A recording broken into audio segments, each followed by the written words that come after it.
లేదేమో అని అనిపిస్తూ ఉంది. దాదాపు గంటన్నర సేపు రేవంత్ రెడ్డి గారు ప్రెస్ మీట్ చూసిన వాళ్ళకి ఎవరికైనా ఏమనిపిస్తుందంటే ఆయన మానసిక స్థితి సరిగా లేదేమో అని అనిపిస్తూ ఉంది. ఆయన మానసిక స్థితిపై సందేహాలు కలుగుతూ ఉన్నాయి.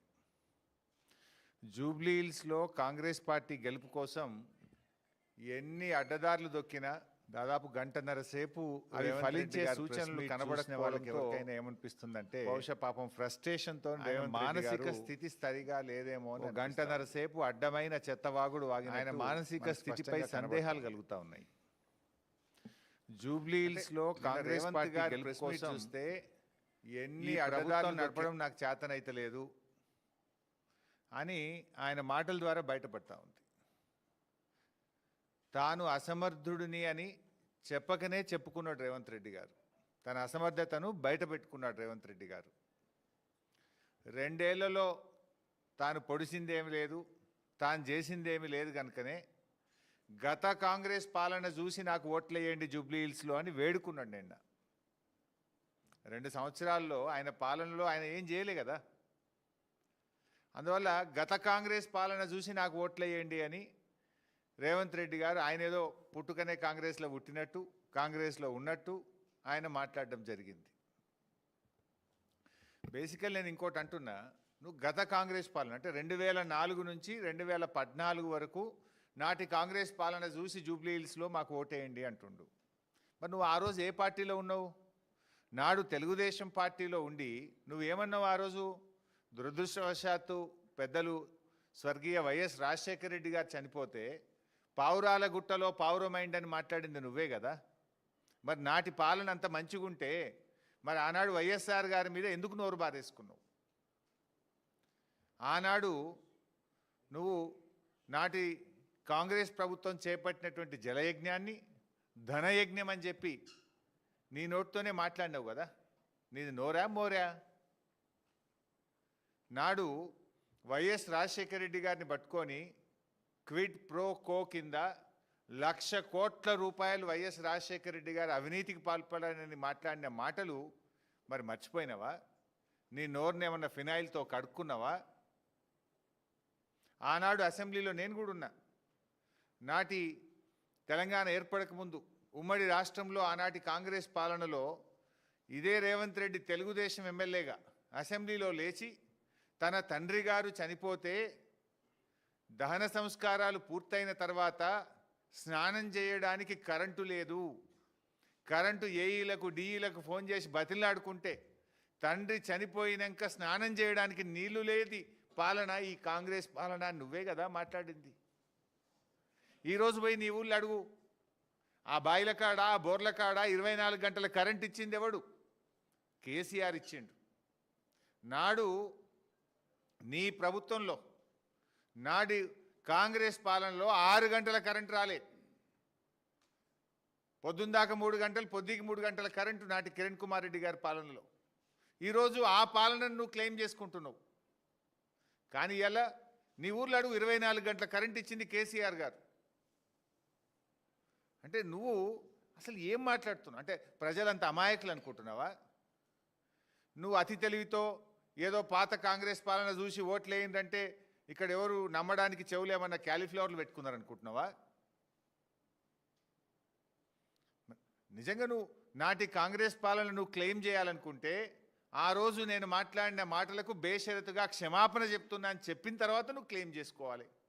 నాడు వైఎస్ గారి పట్ల మాట్లాడినది కానీ, జలయజ్ఞం మీద మాట్లాడింది కానీ, క్విడ్ ప్రోకో గురించి మాట్లాడింది కానీ, నాటి కరెంటు కోతల గురించి మాట్లాడిన మాటలు కానీ, ఇవన్నీ నేను తప్పు మాట్లాడినా తప్పయింది అని చెంపలేసుకొని క్షమాపణ చెప్పి నాటి కాంగ్రెస్ చూసి ఓట్లేయమని నువ్వు క్లెయిమ్ చేసుకో. అంటే నీకు నువ్వు ఏం చేయలే, 2 ఏళ్లలో నువ్వు ఏం చేయలేదు కనుకనే నాటి కాంగ్రెస్ పాలన గురించి మాట్లాడుతున్నావు. అంటే నీకే తెలివి ఉందా ఏంది? ప్రజలు నీకంటే తెలివైనటువంటి వాళ్ళు రేవంత్ రెడ్డి గారు. ఈ రేవంత్ రెడ్డి ఎటువంటి తినే కంచంలో మట్టి పోసుకునే రకం, తినే కంచంలో ఉంచే రకం ఈ రేవంత్ రెడ్డి. ఇప్పుడు కేసీఆర్ గారు కట్టిన భవనాలన్నీ వాడుకుంటాడు, కానీ అవేం పనికిరావు అంటాడు, ఉపయోగం లేదంటాడు. కేసీఆర్ గారు కట్టిన కమాండ్ కంట్రోల్ రూమ్లో రోజు పోయి కూర్చునేది నువ్వే కదా. సెక్రటేరియట్లో కూర్చునేది నువ్వే కదా. కేసీఆర్ గారు కట్టిన కాళేశ్వరం నుంచే మొన్న నువ్వు మల్లన్న సాగర్లో ఫౌండేషన్ వేసి గోదావరి నీళ్లు మూసీకి తెస్తా అని చెప్పింది నువ్వే కదా. కేసీఆర్ గారు కట్టిన ఫ్లైఓవర్ల మీద రోజు కుయ్యి కుయ్యి సైరన్లు వేసుకొని ఎక్కి తిరుగుతున్నది నువ్వే కదా. ఇది తినే కంచంలో ఉంచే రకం కాదు ఇది. కేసీఆర్ గారు చేసిన ప్రతిదాన్ని ఉపయోగించుకుంటావు, మళ్ళీ పైకెళ్ళి మాట్లాడతావు. అంటే పొట్ట నోరిప్పితే అబద్ధాలే. ఇప్పుడు నేనేమన్నాడు, అప్పుల మీద మాట్లాడిండు. ఈ అప్పుల మీద అయితే పూటకో అబద్ధం మాట్లాడతాడు. అసెంబ్లీలో పెట్టిన వైట్ పేపర్ మీద ఒకటి మాట్లాడతాడు, బట్టి గారు ఒకటి చెప్తాడు, రేవంత్ రెడ్డి గారు ఒకటి చెప్తారు. నిన్న కూడా మాట్లాడుతూ అప్పుల మీద మళ్ళా చిల్లర మాటలు మాట్లాడిండు. నేను ఒకటే అంటున్నా, నువ్వు రాష్ట్రానికి ముఖ్యమంత్రివి, దారిన పోయే దానయ్యవు కాదు. ఏది పడుతుంది ఎటు పడతాడు ఏ పూటకో మాట మాట్లాడడానికి నువ్వేం దారిన పోయే దానయ్యవా? ఇప్పుడు నేను చెప్తున్నది, కేసీఆర్ పాలనలో మొత్తం చేసిన అప్పులు 2,80,000 కోట్లని. ఇది పార్లమెంట్లో బీజేపీ ఎంపీ అడిగిన ప్రశ్నకు కేంద్ర ప్రభుత్వం ఇచ్చిన సమాధానం. నా కహాని కాదు. ఏ రోజు అడిగారు? 11 ఆగస్ట్ 2025 సోమవారం, ఈ సంవత్సరమే 11 ఆగస్ట్ 2025 సోమవారం నాడు బీజేపీ ఎంపీ రఘునందన్ రావు గారు అడిగిన ప్రశ్న. ఇందులో ఏం చెప్పారు? ఇందులో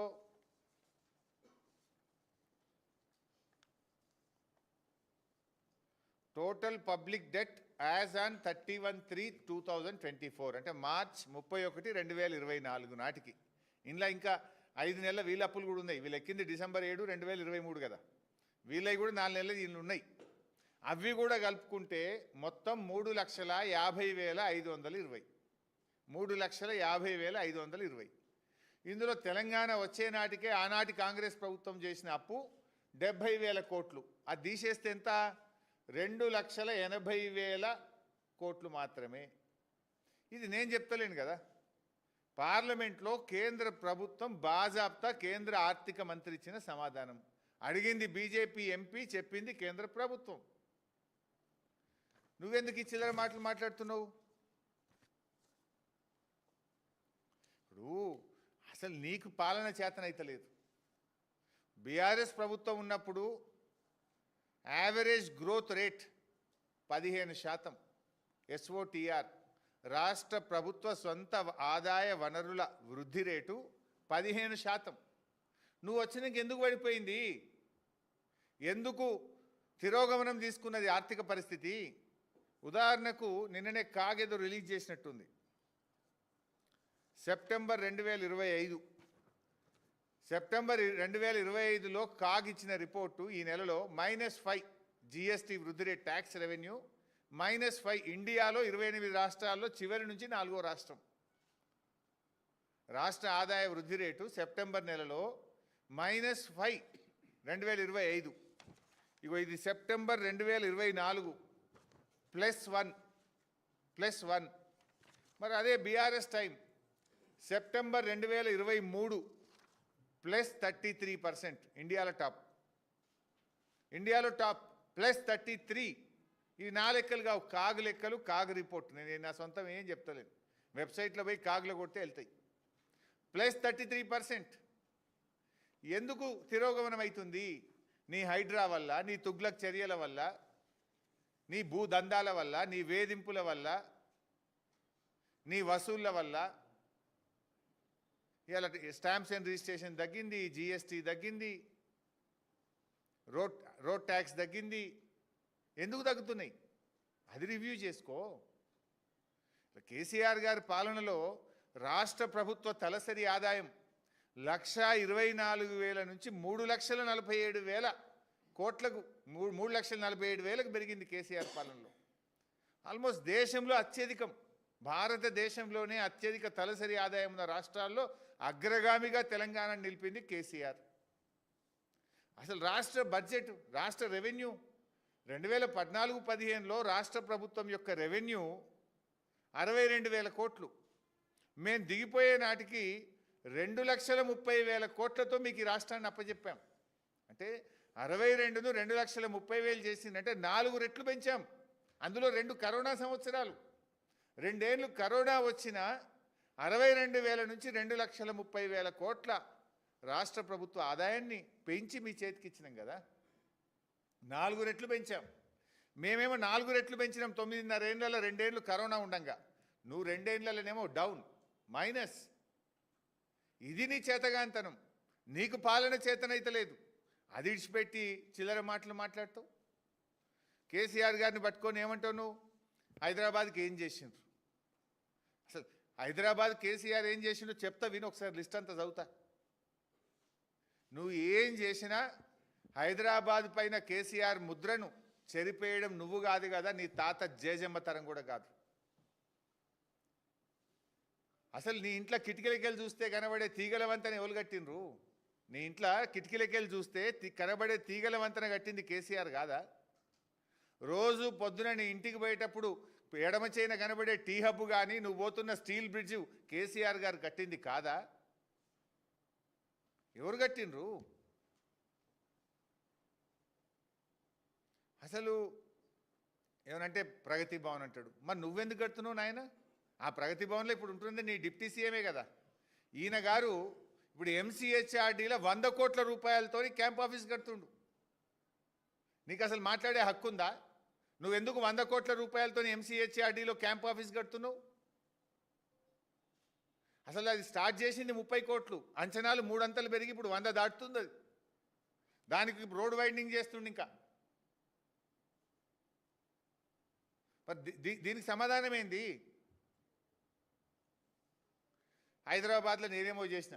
అసలు కేసీఆర్ గారు ఆనాడు మున్సిపల్ మంత్రిగా కేటీఆర్ గారు ఎస్టీపీలు కట్టిండ్రు హైదరాబాద్లో. హైదరాబాద్లో ముఖ్యంగా స్ట్రాటజిక్ నాలా డెవలప్మెంట్ ప్రోగ్రామ్ తీసుకొని నాలాలను వృద్ధి చేయడం వల్ల ఇలా హైదరాబాద్లో వరదలు వచ్చినా నీళ్లు రాకుండా ఇలా చర్యలు తీసుకున్నది నాటి బీఆర్ఎస్ ప్రభుత్వం. మొన్న ఒక రోజు వరదలు వచ్చినప్పుడు హైదరాబాద్లో మా మాజీ మంత్రివర్యులు తలసాని శ్రీనివాస్ యాదవ్ గారు వరద బాధితుల్ని బీఆర్ఎస్ పార్టీ పక్షాన తాను సొంతగా ఆదుకోవడానికి వారికి నిత్యావసర వస్తువులు ఇవ్వడానికి నన్ను తీసుకెళ్లారు. నన్ను తీసుకపోతే నేనే కిట్లు పంచిన. సనత్ నగర్ కాన్స్టిట్యున్సీలో దాదాపు 10-12 చోట్ల పంచిన. పొంగ నల్లగుట్ట దగ్గర నాలా ఉండే. ఆ నల్లగుట్ట దగ్గర నన్ను ఆపి నాలా చూపించిండు సీనన్న. ఇగో ఈ కాంగ్రెస్ ప్రభుత్వం వచ్చినాక కనీసం ఈ నాలా పూడిక తీయలే బైసాబ్. అందువల్లనే ఆ పూడిక తీయకపోవడం వల్ల పొంగి ఇళ్లలోకి నీళ్ళు వచ్చినాయి అని చెప్పి ఆనాడు స్వయంగా శ్రీనివాస్ యాదవ్ గారు నాకు చూపించారు. అంటే నువ్వట ఏమో చేసిన అంటావు. నీ ముఖానికి నాలాల పూడిక తీయలేను. మొన్న హైదరాబాద్లో వరదలకు కారణం పూడిక తీయకపోవడము. ప్రతి సంవత్సరం కూడా జిహెచ్ఎంసీ వర్షాకాలం ప్రారంభానికి ముందు స్పెషల్ డ్రైవ్ తీసుకొని నాలాల్లో పూడిక తీస్తారు. నువ్వు ఆ పూడిక తీయ శాత కాలేదు. ఇలా వరదలకు కారణం నువ్వు. ఇంకా నేనట ఏదో చేసినా అని ముఖ్యమంత్రి గారు మాట్లాడుతూ ఉన్నాడు. ఉద్యోగాల నోటిఫికేషన్ల మీద ఊకదంపుడు ఉపన్యాసాలే తప్ప అసెంబ్లీలో విడుదల చేసిన జాబ్ క్యాలెండర్లో ఒక్క ఉద్యోగమన్నా రిలీజ్ చేసినావా? అసెంబ్లీ జాబ్ క్యాలెండర్ నువ్వు ఇచ్చినావు కదా. ఒక్క నోటిఫికేషన్ ఒక్క డేట్ ప్రకారం ఒక్కటన్నా ఇచ్చినవా రేవంత్ రెడ్డి అని నేను అడుగుతా ఉన్నా. నిరుద్యోగ యువతీ యువకులకు మొదటి ఏడాదిలో 2 లక్షల ఉద్యోగాలు ఇస్తా అన్నావు. ఇచ్చినవా? 2 లక్షలు ఎక్కడిచ్చినావో చెప్పు. దాని మీద ఎందుకో మాట్లాడవు. గాలి మాటలు తప్ప 6 గ్యారంటీల అమలు మీద మాట్లాడడం ముఖ్యమంత్రికి చేత కాదు. మొన్న మేము అడిగినాం అసెంబ్లీ పెట్టమని. అరే పెట్టవే 10 రోజులు అసెంబ్లీ 6 గ్యారంటీల మీద మాట్లాడదామంటే ఒక్కటే నాడు ఆదివారం అసెంబ్లీ పెట్టిండు, వాయిదా వేసుకొని పారిపోయిండు. 6 గ్యారంటీలు మాట్లాడదాం, జాబ్ క్యాలెండర్ మీద మాట్లాడదాం, రుణమాఫీ మీద మాట్లాడదాం, రైతు బంధు మీద మాట్లాడదాం, పంటల బోనస్ మీద మాట్లాడదాం, అనేక ప్రజా సమస్యలు ఉన్నాయంటే ముఖం చెల్లక సమాధానం చెప్పే చేతగాక ఒక్కరోజు అసెంబ్లీ పెట్టుకొని వాయిదా వేసుకొని పారిపోయిన ముఖ్యమంత్రి రేవంత్ రెడ్డి. ఏమనంటే వ్యక్తిగత హననాలు అంటే విచిత్రంగా ఉంటాయి అంత. ఈయన మాటలు ఎట్లుంటాయంటే వికృత చేష్టలు, విచిత్ర విన్యాసాలు తప్ప ప్రజలకు పనికొచ్చే పని ఒక్కటి కూడా ఉండదు. మా మీద పడి ఏడుస్తాడు పొద్దుగాలేస్తే. నువ్వు ముఖ్యమంత్రివి, రాష్ట్ర ప్రభుత్వం నడుపుతున్నావు, ఏం చేసినావో ప్రజలకు చెప్పు, మంచి ఏం చేసినావో చెప్పు అంటే ఎంతసేపు బీఆర్ఎస్ మీదనో కేటీఆర్ గారి మీదనో కేసీఆర్ గారి మీదనో మా మీద పడి ఏడవడం తప్ప పేద ప్రజల కన్నీళ్లు దుడిచే ప్రణాళిక ఒక్కటన్నా ఉందా? ఆనాడు వరదలు వస్తే కామారెడ్డి పోయి చూసి వచ్చినావు, 2 నెలలు తట్టెడు మట్టి తీసిండ్రాడా? ₹1 సాయం చేసిండ్రా పంట నష్టమైన వాళ్ళకు? మాటలు తప్ప నీ ఏమైనా చేష్టలు ఉన్నాయా? ఏనాడన్నా మాట మీద నిలబడ్డావా? ఏనంటే పార్టీలు అందరినీ దొక్కుకుంటా మీ పైకి వచ్చినా నువ్వే చెప్తావు, నేను చెప్పలే. ఆయన పాట ఉంటుంది, ఆయన మాటలు కూడా ఉంటాయి. తొక్కుకుంటా తొక్కుకుంటా పైకి వచ్చిన అంటే నీ స్టైల్ ఏంది? మందిని దొక్కడం, మాట తప్పడం. ఇది రేవంత్ రెడ్డి నైజం. రేవంత్ రెడ్డి కరెక్ట్గా ఏదైనా ఒక టైటిల్ ఇవ్వాలంటే మందిని దొక్కుడు, మాట తప్పుడు రేవంత్ నైజం. ఇంతకు మించింది ఏమైనా ఉన్నదా? దాన్ని ఎందుకు ఇంకా మాకు ఆపాదించే ప్రయత్నం చేస్తాడు చిల్లర మాటలతోని? నిన్న పాపం ఫీజు రియంబర్స్మెంట్ గురించి 2 ఏళ్ళకెళ్ళి కాలేజీ వాళ్ళు బతిలాడుతున్నారు. నిన్ను దండం పెట్టిండ్రు, దరఖాస్తు పెట్టిండ్రు, నీ ఇంటి చుట్టూ తిరిగిండ్రు, నీ మంత్రులను బతిలాడిండ్రు, నీ అధికారులను బతిలాడిండ్రు. పాపం వాళ్ళు కాలేజీలు నడిపే పరిస్థితిలో లేరు. లెక్చరర్ల జీతాలు ఇవ్వలేకపోతున్నారు. కరెంటు బిల్లులు, మున్సిపల్ ట్యాక్స్ కట్టలేని పరిస్థితి వచ్చింది. చివరికి సమ్మెకు పోతామంటే వాళ్ళ మీద గుండాగిరి, వాళ్ళను బెదిరింపులకు గురి చేస్తూ ఉంటాడు.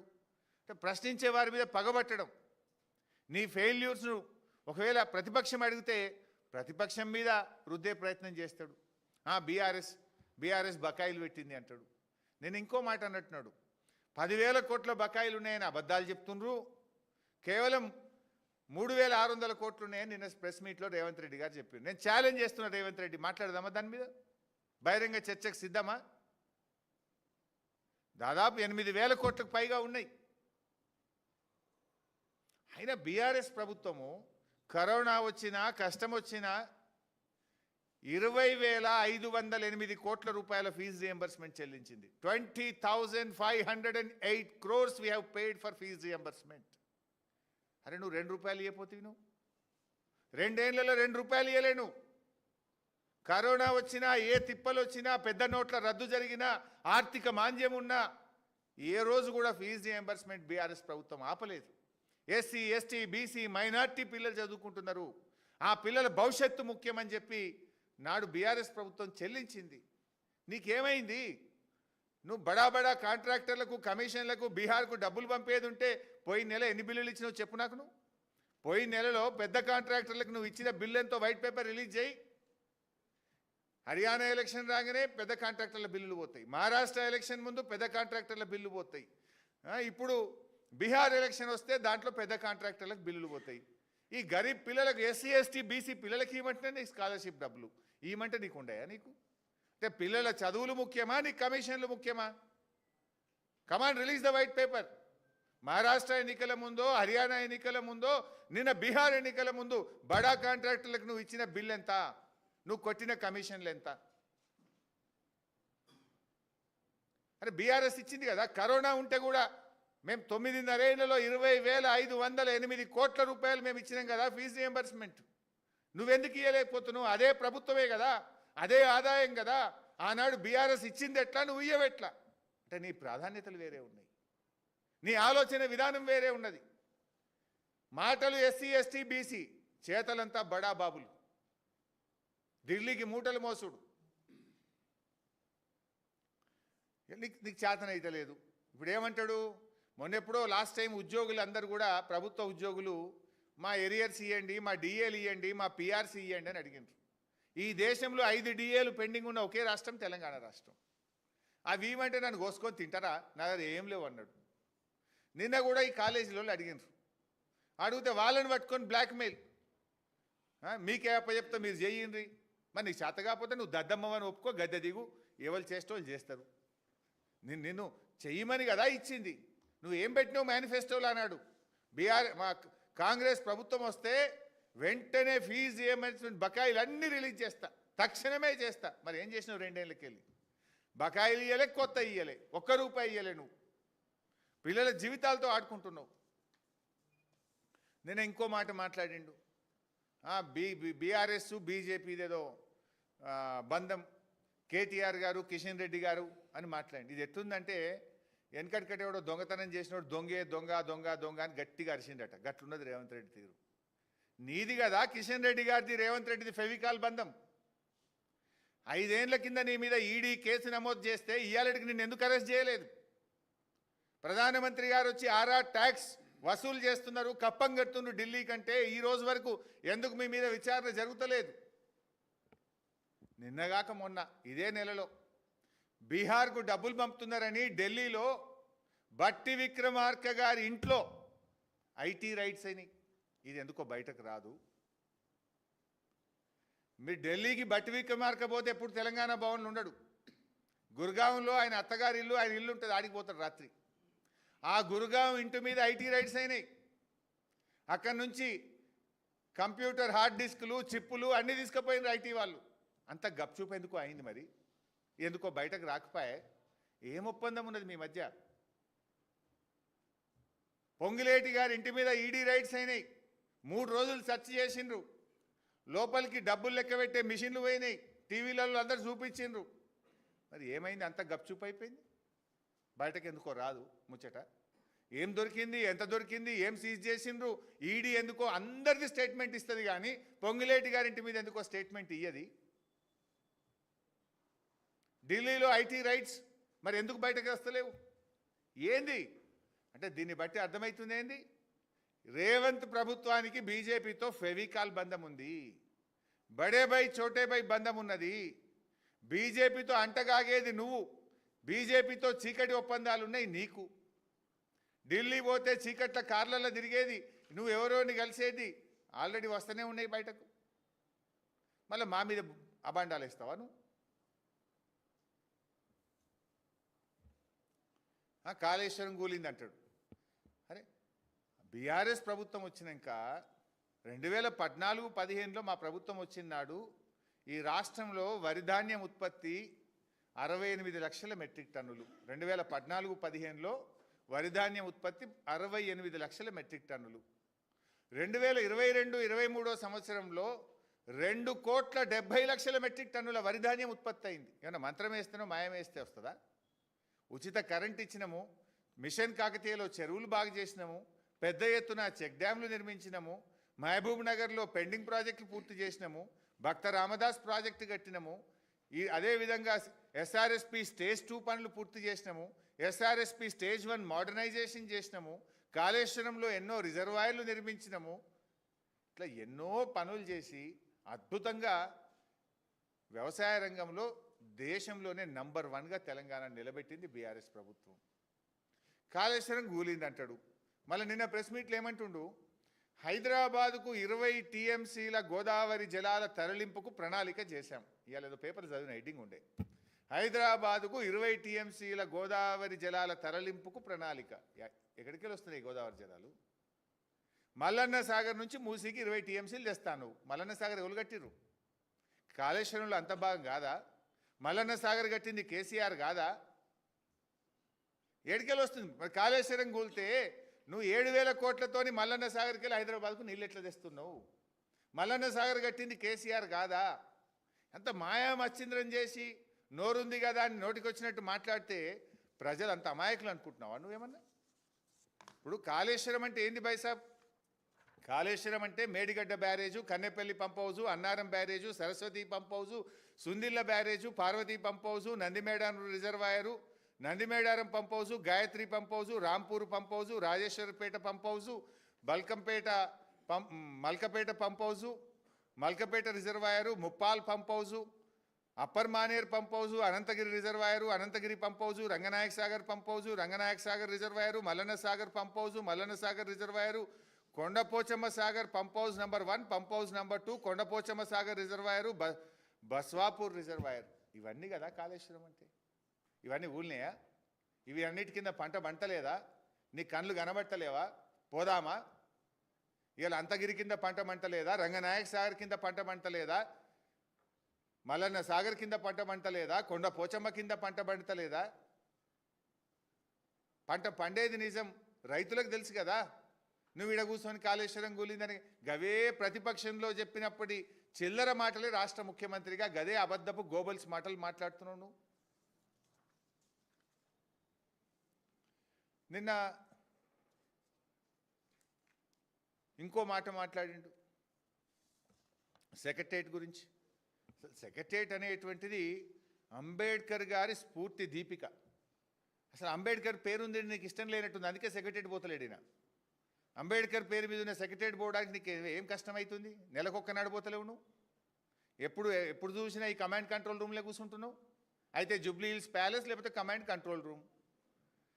ఇలా నీకు తెలంగాణ సోయి లేదు, నీకు తెలంగాణ ఉద్యమంలో పాల్గొనలేదు నువ్వు. సచివాలయం ఎందుకు కట్టిందో నీకు ఎప్పటికీ అర్థం కాదు. తెలంగాణ షాన్. ఇవాళ ఆ రోడ్డు మీద ఎవరు పోయినా ఫోటోలు దిగుతున్నారు కదా, సెల్ఫీలు దిగుతున్నారు కదా.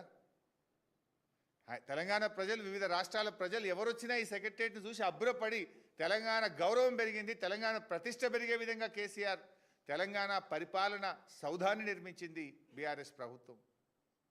ఆ సెక్రటేరియట్లో నువ్వు మొత్తం ఇజ్జద్దిత్తున్నావు.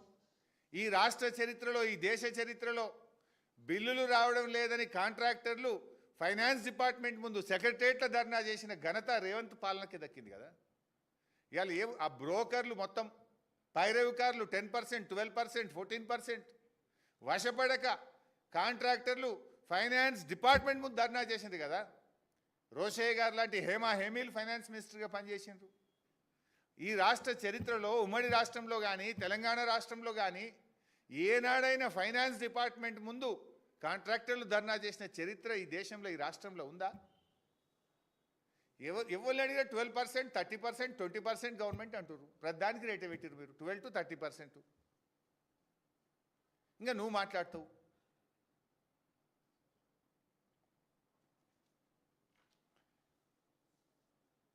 పీజేఆర్ గురించి మాట్లాడతాడు. అసలు పీజేఆర్ గురించి మాట్లాడే నైతిక హక్కు నీకుందా? నువ్వే కదా పీసీసీ ప్రెసిడెంట్. ఎందుకు ఇవ్వలే పీజేఆర్ కొడుకు టికెట్ను? పీజేఆర్కు ఇబ్బంది పెట్టి మానసికంగా వేధించి ఆయన చావుకు కారణమైందే కాంగ్రెస్ పార్టీ కదా. పెట్టుబడుల గురించి కూడా మాట్లాడి నిన్న రేవంత్ రెడ్డి గారు. నేనేమంటాడు, 3 లక్షల కోట్ల పెట్టుబడులు తెచ్చిండట. నోరా అమ్మోరానిది, ఇది నేను చెప్తలేను. ఇది టీఎస్ ఐపాస్ గవర్నమెంట్ వెబ్సైట్. మీరు కూడా దయచేసి మీరు పోయి సెర్చ్ చేయండి. టీఎస్ ఐపాస్ అనేది రాష్ట్ర ప్రభుత్వ ఆన్లైన్ వెబ్సైట్. ఇది ఇవాళ ఇప్పుడు ప్రింట్అవుట్ తెచ్చిన, నేను ఇప్పుడే అందుకెళ్ళే ప్రింట్అవుట్ తెచ్చిన. ఇందులో ఏమున్నది? 2024-25 13,720 కోట్ల పెట్టుబడి వచ్చింది.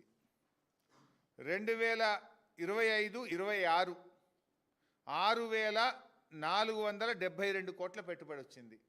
అంటే 2 ఏళ్లలో వచ్చిన పెట్టుబడి ఎంత? 20,192 కోట్లు. నిన్న రేవంత్ రెడ్డి ఏం చెప్పిండు? 3 లక్షల కోట్ల పెట్టుబడి తెచ్చినాం. నోరా అమ్మోరనేది ఏమన్నా? మనిషి అంటోడు అట్లా అబద్ధాలు అతుకుతుందా ఏమన్నా? నువ్వు వచ్చింది 20,000, నువ్వు చెప్పింది 3 లక్షలు. ఇంత చిల్లర మాట్లాడతావు, ఇంత ఫాల్తు మాటలు మాట్లాడతావా నువ్వు? ఇది ఏది నిజం? ఇప్పుడు టీఎస్ఐ పాస్లో కేవలం 20,000 కోట్ల పెట్టుబడులు గత 2 సంవత్సరాల్లో వచ్చింది నిజమా? రేవంత్ రెడ్డి ప్రెస్ మీట్ల జూబ్లీహిల్స్ ఎన్నికల కోసం మాట్లాడిన జుమ్లా మాటలు 3 లక్షల కోట్ల పెట్టుబడులు వచ్చిందన్నది నిజమా? ఏది నిజం? ఇలా రాష్ట్ర ప్రజలు, జూబ్లీహిల్స్ ప్రజలు ఆలోచించాలని చెప్పి నేను కోరుతా ఉన్నా. ఆనాడు బీఆర్ఎస్ పాలనలో ఎంతెంత పెట్టుబడులు వచ్చినాయి ఉన్నాయి. ఇక్కడ 1000 కోట్ల పెట్టుబడులు తెచ్చాం. 1000 కోట్ల పెట్టుబడులు 2014-15 నుంచి ఈ రోజు వరకు ఎన్ని వేల కోట్ల పెట్టుబడులు ఈ రాష్ట్రంలో వచ్చినాయో ఇందులో వివరాలు ఉన్నాయి. మీకు పంపిస్తుంది, ప్రజల ముందు పెట్టండి. ఆనాడు కేటీఆర్ గారు చేసిన కృషి, కేసీఆర్ గారి యొక్క పాలసీ, మేము అధికారంలో ఉన్నప్పుడు పెట్టుబడులు పెట్టడానికి కంపెనీలు, మల్టీనేషనల్ కంపెనీలు లైన్లు కట్టినాయి. కానీ ఇప్పుడు రేవంత్ పాలనలో యూరియా కోసం రైతులు లైన్లు కడుతున్నారు. That's the difference.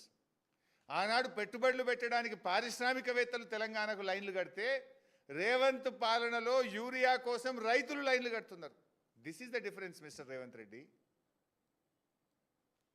ఇవాళ మీరు పెట్టుబడిదారులకు తుపాకులు పెడితే ఎవడొస్తాడు? పెట్టుబడిదారుల ఘనతల మీద తుపాకులు పెడుతున్నది నీ పాలన.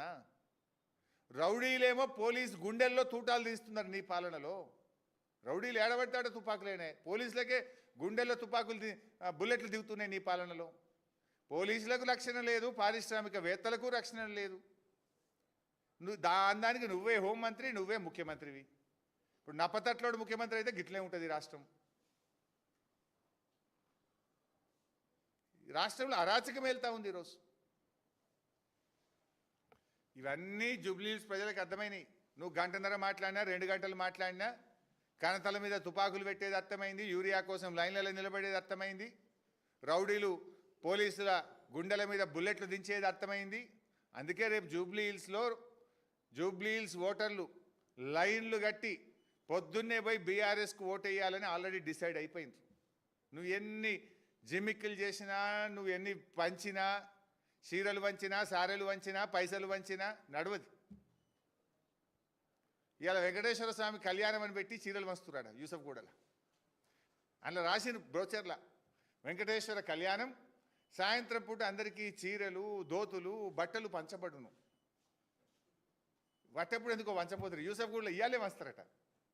పొద్దున్నే అది మీరు చూసినో లేదో, మేము కూడా అందరికి పెట్టినాం, పోని పోయి అందరు పోయి తెచ్చుకోపోరని మేము కూడా చెప్పినాం జూబ్లీహిల్స్ వాళ్ళకి. పేదలకే కదా కనీసం దక్కంతి అని. ఆరింటికి ఉందట కళ్యాణం, అయినాక చీరలు, దోతులు, కుడుకలు అన్ని వంచుతారట. గా యూసఫ్ కూడా ఎల్లుండి ఓట్లుంటే గా జూబ్లీహిల్స్లో ఎందుకో వంచబడతారు, సనత్ నగర్లో వంచారు, కూకట్పల్లిలో చేయరు ఎందుకో కళ్యాణం.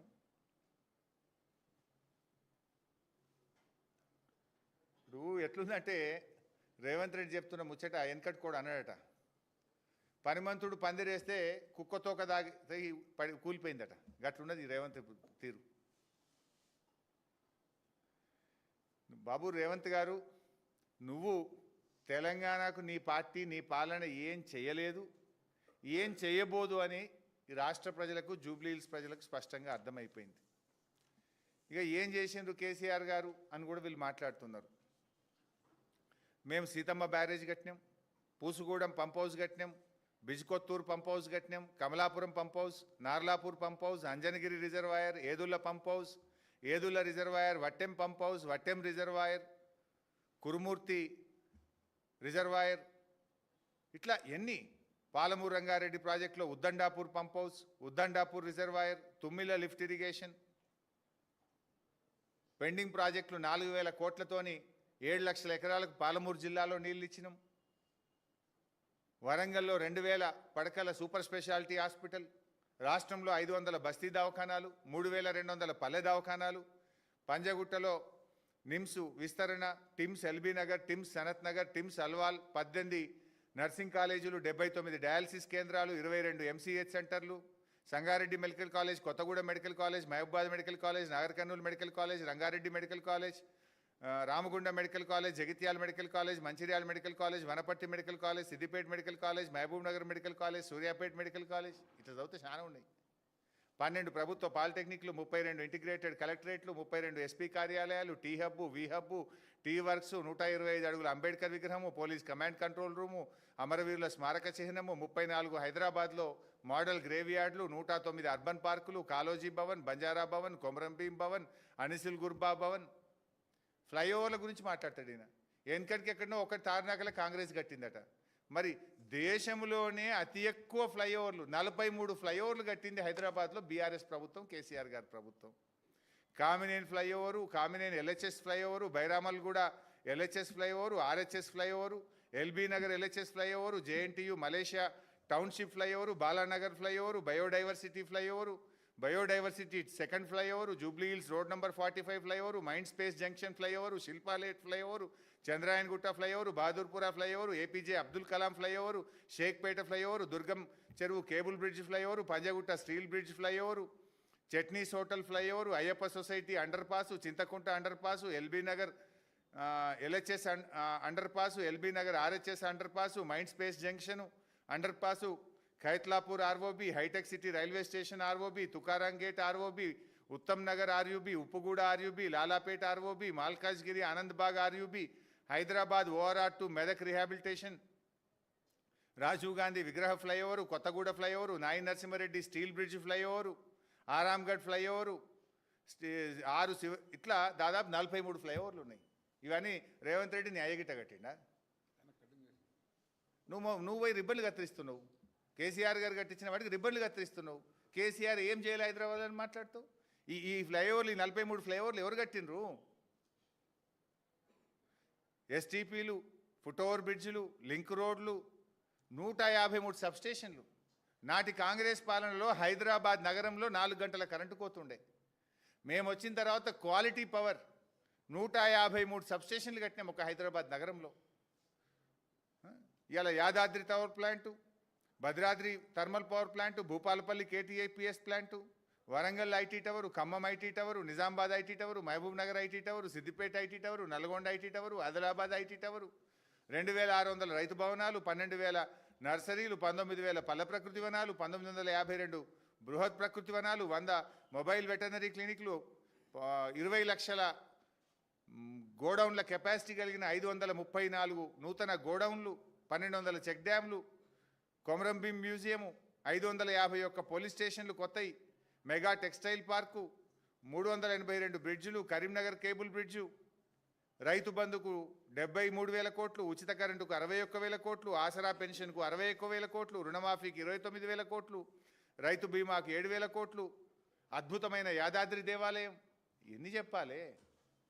ఏం చేయలేదంటూ నువ్వు మాట్లాడంగానే అన్ని మాయమైపోతాయా?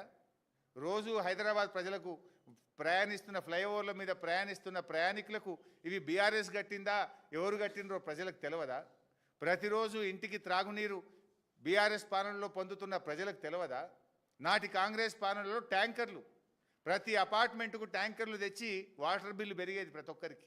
బీఆర్ఎస్ వచ్చినాక వాటర్ ట్యాంకర్లు బంద్ అయినాయి. ప్రతిరోజు త్రాగునీరు అందించింది బీఆర్ఎస్. ప్రతి ఇంటికి నాణ్యమైన 24 గంటల కరెంట్ ఇచ్చింది బీఆర్ఎస్. లా అండ్ ఆర్డర్ను మెయింటైన్ చేసింది బీఆర్ఎస్. నీ పాలనలో 22% క్రైమ్ రేట్ పెరిగిందని నేను చెప్పలే, నీ డీజీపీ చెప్పిండు. నీ డీజీపీ చెప్పిండు నీ పాలనలో 22% క్రైమ్ రేట్ పెరిగిందని. సిగ్గుతో తలదించుకో, నువ్వు క్షమాపణ చెప్పు. హోంమంత్రిగా పనికిరావు నువ్వు అని నీ డీజీపీ చెప్పిండు. ఇంకా సిగ్గు లేకుండా మాట్లాడుతున్నావు. నోరుందని గాయి చేయడం కాదు, నిజాయితీగా ఏం చేసినావో 2 ఏళ్లలో చెప్పి ఓట్లు అడుగు. 6 గ్యారెంటీల మీద చర్చ పెట్టి ఓట్లు అడుగు. మేం కట్టిన బస్తీ దవాఖానలో మందులు లేవు, డాక్టర్ల జీతాలు లేవు. ఇంకా ఏ మొహం పెట్టుకొని జూబ్లీ హిల్స్లో ఓట్లు అడుగుతావు? సో ఇవన్నీ కూడా ప్రజలకు అర్థమవుతా ఉన్నాయి. ఇప్పటికైనా రేవంత్ రెడ్డి గారు తిమ్మిని బమ్మిని చేస్తా, మంత్రం మాయ చేస్తా అంటే అప్పుడు ఎలక్షన్ల ముందు ఇట్లే చేసినావు. అర్రాస్ పాట వాడినావు. కేసీఆర్ 1,00,000 రూపాయలు ఇచ్చిండు, నేను తులం బంగారం ఇస్తా. కేసీఆర్ 4,000 పింఛని 2,000 ఇచ్చిండు, నేను 4,000 ఇస్తా. మహాలక్ష్మి 2,500 ఇస్తా. వికలాంగులకు 6,000 ఇస్తా. రైతులకు 15,000 రైతు బంధు ఇస్తా. అన్ని పంటలకు బోనస్ ఇస్తా. అడ్డగోలు మాటలు మాట్లాడి అడ్డదారిలో అధికారంలోకి వచ్చి మళ్ళీ ఏది చెయ్యక ఎల్లెలకల పడి ప్రజల్ని మోసం చేసి చెంపలేసుకోవాల్సింది పోయి క్షమాపణ చెప్పాల్సింది పోయి నోరుంది కదా అని గాయపెడుతున్నావు. బట్ ప్రజలకు అన్నీ అర్థమైనాయి. డెఫినెట్గా ప్రజలు నీకు తగిన గుణపాఠం చెప్తారు. Thank you. మేమందరం అడుగుతున్నది కేసీఆర్ డైరెక్షనే కదా. ఇవాళ జూబ్లీ హిల్స్లో తిరిగే ప్రతి కార్యకర్త, ప్రతి నాయకుడు కేసీఆర్ గారి డైరెక్షన్లోనే మేమందరం పనిచేస్తున్నాం.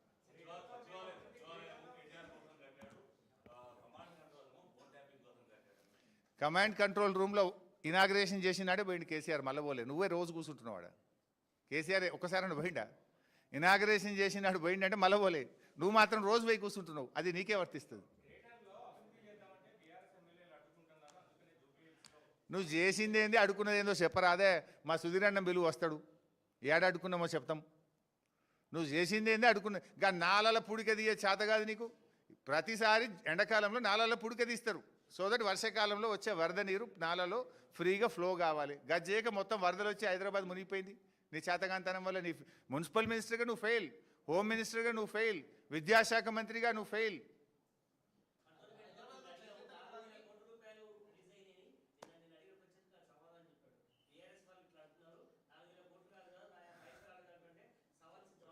మిత్రమా, కాగితం 4 గీరడానికి పనికిరాని కాగితం ఇచ్చిండు రేవంత్ రెడ్డి, అదేదో ఫ్లైఓవర్ కడుతున్నా అని. నువ్వు ఏం చెప్పినావు? 6,000 డబుల్ బెడ్రూమ్లు కంటోన్మెంట్లో కడతాను. పోదాంపా, ఒక్క ఇల్లు కట్టినావా కంటోన్మెంట్లో, ఏడగట్టినావో చూపి. 25 కోట్లతో స్టేడియం కడతాను. ఏడగట్టినావో చెప్పు, నేను ఎప్పుడు రమ్మంటే అప్పుడు వస్తా. ఏడగట్టినావో కంటోన్మెంట్లో స్టేడియం చూపి నాకు.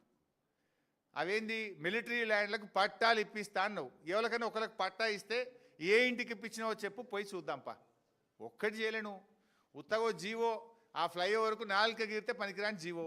అది ఎప్పుడు కొబ్బరికాయ కొట్టిండు మీకు గుర్తుందా? పార్లమెంట్ ఎన్నికల ముందు కొబ్బరికాయ కొట్టిండు. మార్చి 2024లో కొట్టిండు. ఇప్పుడు మనం ఉన్నది నవంబర్ 2025. 17 నెలలు, 18 నెలలు అయింది. 18 నెలల్లో ఏనన్నా ఒక ఇటుక పెట్టినావా? 4 గీరితే పనికిరాని కాగితం తప్ప 18 నెలల కింద నువ్వు శంకుస్థాపన చేసినావు దీనికి జూబ్లీ బస్ స్టాండ్కి ఎదురుగా ఆ శిలాఫలకం నిన్ను ఎక్కిరిస్తుంది. 18 నెలల కింద నువ్వు కొబ్బరికాయ కొట్టిన శిలాఫలకం రేవంత్ రెడ్డి నువ్వు ఎక్కడా అని నిన్ను ఎక్కిరిస్తుంది. 18 నెలల్లో తట్టెడు మట్టి తీయలే, ఒక ఇటుక పెట్టలే, ఇంకా సిగ్గు లేకుండా మాట్లాడుతున్నావు.